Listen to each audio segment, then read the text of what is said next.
Лагеря Северной Осетии прошли проверку. 13 оздоровительных летних лагерей с круглосуточным пребыванием готовы принять детей. Об этом сегодня говорили на заседании комиссии по чрезвычайным ситуациям. Председатель комиссии Виталий Зангенов одной из главных задач назвал обеспечение безопасного отдыха детей на этих объектах. В ходе проверок в 174 лагерях Северной Осетии выявлено 85 нарушений пожарной безопасности. Из них уже 83 устранены. Единственным непроверенным объектом остается военно-спортивный лагерь «Казачок».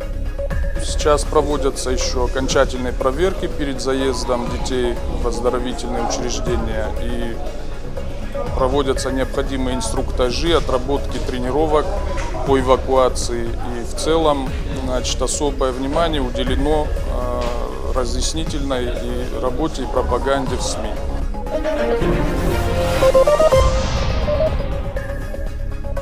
Жонглеры, клоуны, акробаты, фокусники и даже животные выполняют трюки на водной арене. Уникальное шоу, такого Владикавказ еще не видел. Наравне с артистами выступают питоны, кошки, голуби и крокодилы. Один из самых зрелищных номеров с участием морского льва. Каждую команду дрессировщика питомец выполняет с огромным удовольствием, собирает в воде обручи и отжимается на двух лапах. Зажигательная музыка, фантастические декорации, красочные костюмы артистов. Двухчасовое представление покорило не только детей, но и взрослых. Бурные овации еще долго не стихали. Владикавказ еще долго будет помнить цирк на воде. Мне очень понравилось представление, и самое крутое это был клоун. Очень хорошая, очень. Приходите, очень.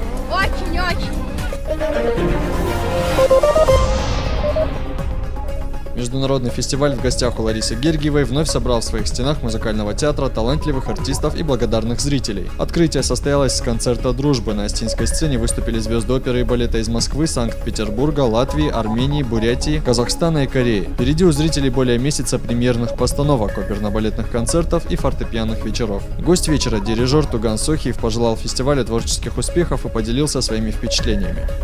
Мне кажется, что идея концерта «Дружба», она как раз таки сегодня очень нам необходима, и в этом и замечательная идея этого фестиваля. Лариса Гергиева приглашает, поэтому я хочу пожелать больших успехов. Это будет марафон музыкальный и творческий происходить на протяжении месяца, до 5 июля. Закрывается он большим гала-концертом, и мне хотелось бы пожелать всем зрителям, всей публике творческих вдохновений и во всем артистам здесь замечательных выступлений.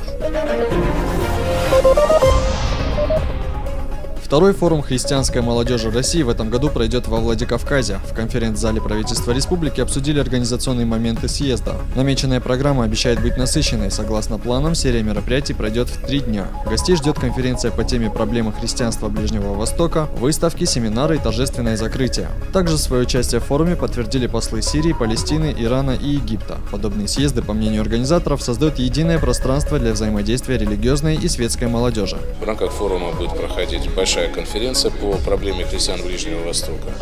Вы знаете ситуацию, которая находится сейчас Ближний Восток, находятся христиане Ближнего Востока. Эта ситуация в какой-то мере в чем-то даже близка Северной Осетии, как вот мы встречались с вашим муфтием. Муфтий говорил, что у нас очень позитивные взаимоотношения с различными конфессиями. И вот этот опыт как раз-таки мы можем предложить тем гостям, которые будут у нас на этой конференции.